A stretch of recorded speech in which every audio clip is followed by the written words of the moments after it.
सनातन धर्म में माघी पूर्णिमा का विशेष महत्व है। माघी पूर्णिमा को बत्तीसी पूर्णिमा के नाम से भी जाना जाता है।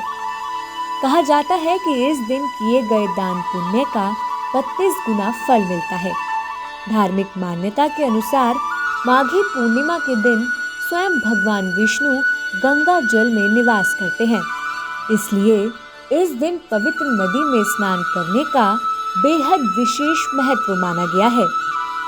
कहा जाता है कि व्रत कर कथा का पाठ करने से सभी मनोकामनाएं पूर्ण होती हैं और जीवन में आ रही सभी विघ्न बाधाएं दूर होती हैं। स्कंद पुराण में वर्णित एक कथा के अनुसार कथा का पाठ किए बिना पूजा को संपूर्ण नहीं माना जाता। तो आइए जानते हैं माघी पूर्णिमा की व्रत कथा। एक अत्यंत प्रसिद्ध राजा चंद्रहास से पालित अनेक प्रकार के रत्नों से परिपूर्ण कातिका नाम की एक नगरी थी। वहां पर धनेश्वर नाम का एक ब्राह्मण रहता था। उसकी स्त्री अति सुशीला रूपवती थी। घर में धन धान्य आदि की कोई कमी नहीं थी, लेकिन उनको एक बात का दुख था कि उनकी कोई संतान नहीं थी। एक समय एक बड़ा तपस्वी योगी उस नगरी में आया। वह योगी उस ब्राह्मण के घर को छोड़कर अन्य सब घरों से भिक्षा लेकर भोजन किया करता था। अपनी भिक्षा के अनादर से दुखी होकर धनेश्वर योगी से बोला, महात्म, आप सब घरों से भिक्षा लेते हैं, परंतु मेरे घर की भिक्षा कभी भी नहीं लेते। इसका क्या कारण है? योगी ने कहा कि मेरी संतान के घर की भीख पतितों के अन्न के तुल्य होती है और जो पतितों का अन्न खाता है वह भी पतित हो जाता है। यह सुनकर धनेश्वर बहुत दुखी हुआ और हाथ जोड़कर आर्तभाव से कहने लगा, हे महाराज, यदि ऐसा है तो आप मुझको पुत्र प्राप्ति का उपाय बताइए। ये सुनकर योगी कहने लगा, हे ब्राह्मण, तुम माँ काली की आराधना करो। घर आकर उसने अपनी स्त्री से सब वृतांत कहा और स्वयं तप के निमित्त वन में चला गया। वन में जाकर उसने चंडी की उपासना की और 16वें दिन माँ काली ने उसे स्वप्न में दर्शन दिए और ब्राह्मण की पत्नी को गर्भवती होने का वरदान दिया। साथ ही यह भी कहा कि वह 16 वर्ष की आयु में ही मृत्यु को प्राप्त हो जाएगा। यदि तुम दोनों स्त्री पुरुष 32 पूर्णमासियों का व्रत विधि पूर्वक करोगे तो वह दीर्घायु होगा। अपने सामर्थ्य के अनुसार प्रत्येक पूर्णिमा को तुम दीपक जलाओ। इस तरह हर पूर्णिमा के दिन तक दीपक बढ़ाते जाना, जब तक कम से कम 32 दीपक ना हो जाए।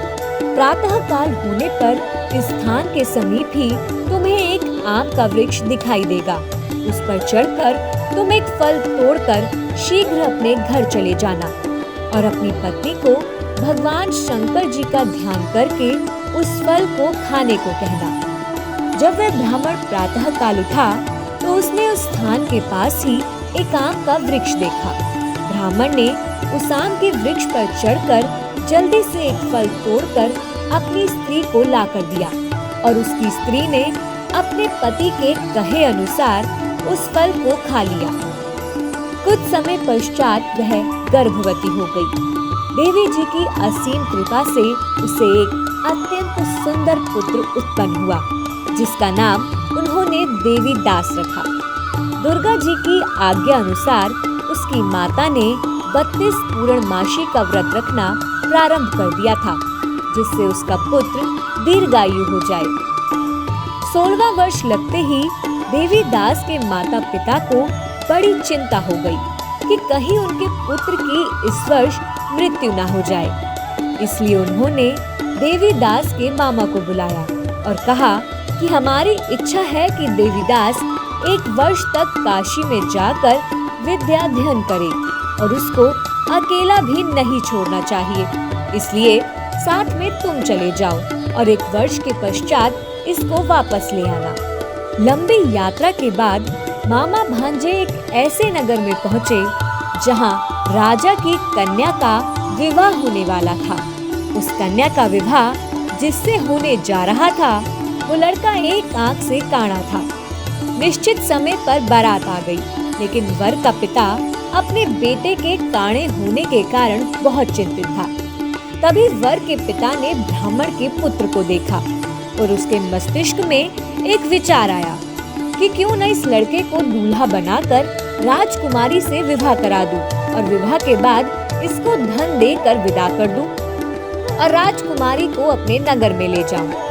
वर के पिता ने ऐसा सोचते हुए ब्राह्मण के बेटे और उसके मामा से बात की। दोनों ने वर के पिता की बात स्वीकार कर ली। ऐसे राजकुमारी का विवाह ब्राह्मण के बेटे के साथ संपन्न हुआ।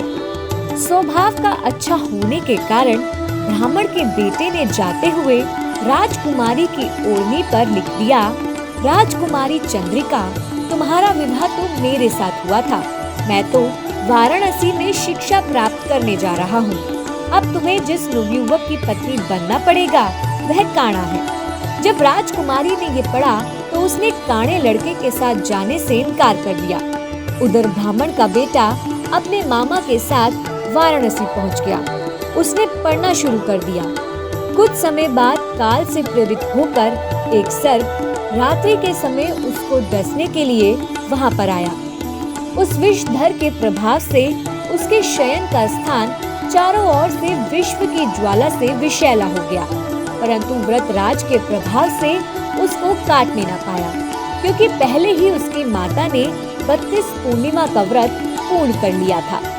इसके बाद मध्याह्न के समय स्वयं काल वहां पर आया और उसके शरीर से उसके प्राणों को निकालने का प्रयत्न करने लगा, जिससे वह मूर्छित होकर पृथ्वी पर गिर पड़ा। अपने भांजे को मूर्छित देखकर उसके मामा ने विलाप करना शुरू कर दिया। भगवान की कृपा से उसी समय माता पार्वती भगवान शंकर के साथ भ्रमण कर रही थी। उसको मूर्छित दशा में देखकर पार्वती माता ने शंकर जी से कहा कि हे महाराज, इस बालक की माता ने पहले ही 32 पूर्णिमा का व्रत कर लिया है, जिसके प्रभाव से आप इसे प्राण दान दें। भवानी के कहने पर भक्त वत्सल भगवान श्री शिव ने उसको प्राण दान दिए। इस व्रत के प्रभाव से काल को भी पीछे हटना पड़ा और देवीदास स्वस्थ होकर बैठ गया। पढ़ाई पूरी कर वह फिर मामा के साथ घर की ओर लौटा तो रास्ते में उसी नगर में पहुंचा जहां उसका विवाह हुआ था। इस दौरान वधू के पिता ने उसे पहचान लिया और उसकी खूब खातिरदारी की और उन्हें बहुत सा धन वस्त्र देकर राजकुमारी के साथ विदा किया। अपने नगर पहुंचते ही ब्राह्मण अपनी पत्नी के साथ नगर के द्वार पर पहुंचा। अपने बेटे के जीवित होने और उसके विवाह का समाचार सुनकर उसकी खुशी का ठिकाना न रहा। इस कथा के अनुसार सच्चे मन से पूर्णिमा के दिन व्रत करने से संकटों से मुक्ति मिलती है और सभी मनोकामनाएं पूर्ण होती है। आप हमारे संत वाणी चैनल को सब्सक्राइब करें, वीडियो को लाइक करें, शेयर करें और हाँ, बेल आइकन पर क्लिक करना बिल्कुल ना भूलें, ताकि हमारी किसी भी वीडियो की सूचना सबसे पहले आपको मिले।